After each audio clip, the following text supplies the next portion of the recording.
I'm sitting here at the wonderful small organ of the Martinikerk Groningen, the organ in the choir, and this is completely different from the main organ that's very North German in character and partly Dutch Renaissance. This organ is much more southern in character, so as you can even see from the names of the stops, it's called montre, doublet, cornet, trompet, nasar, fourniture. That's the typical French terms for the stops. And the style is actually in between real French and more the style of Belgium and the southern Netherlands. So you have the typical French stops, but they are not as loud and typical, for example, the reeds as you would expect in France.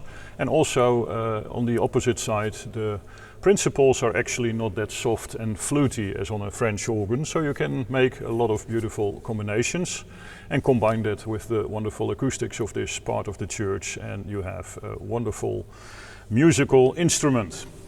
I actually prepared the most beautiful stops, in my opinion, and that's the cornet. It's of course a stop for the treble, for playing a solo. And I used the bourdon 8 and the preston 4-foot for accompaniment. And typical for this style of organ, the division between bass and treble is between C and C sharp.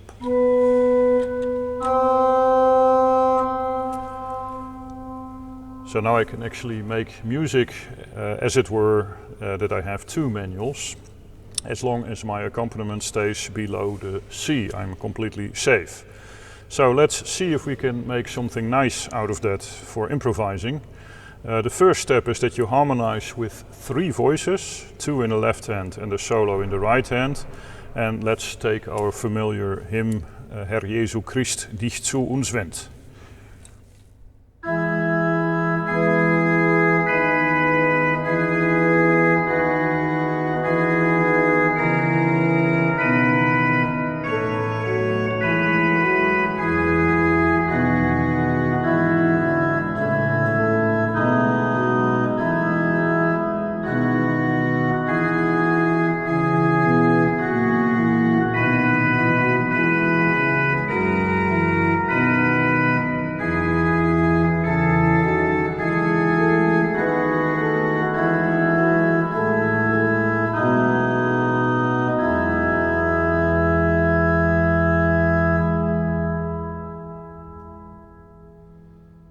And we've seen it before, voicing becomes really important now. Since you only have 3 voices and the melody is already a given, you really have to think about the left hand. You want to have the bass notes in the right place, and then you have to decide, when do I play a 5th, when do I play a 3rd, maybe something in between, an inversion. So for example, when I have a F in the melody, I can play F, A in the left hand. When the melody then goes to an A, I can add the C in the left hand and leave out the A, since that's already in the right hand. And when I play the C, I can, for example, go for a C major chord in inversion, so E and G in the left hand. But I try to avoid doubling notes, except when it's really important notes like the tonic, then it's not a problem to double a note, but you try in general to avoid that. And of course, the more you do it, the more flexible you get with inversions and sliding from one chord to the other, and also to come up with the best solutions. Well, then of course the next step could be to make some ornaments in the right hand. Then it starts sounding like a real beautiful choral prelude, typical for this type of sound.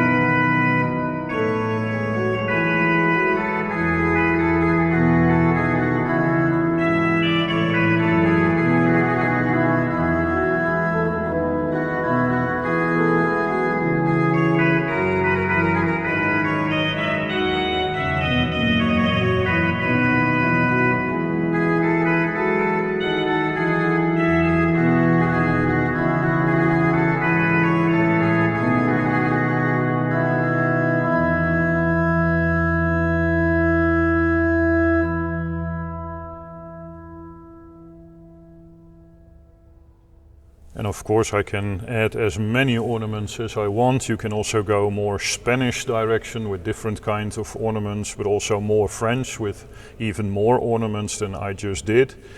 There are more options, of course. I can also decide to have a complete free right hand and then play as an extra voice, as a fourth voice, the melody with my thumbs basically. So then you end up with something like this.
And when I do this, I actually notice that I don't really need two voices in my left hand anymore. One of them is mainly redundant, it's too much. So you can actually go with only one voice in the left hand, so bass notes and some inversions and notes in between.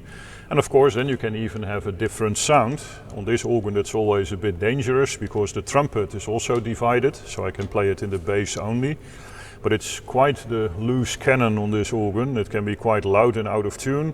So let's see if it works just for fun at the beginning of this prelude, but now with the trumpet in the bass and the cornet in the treble.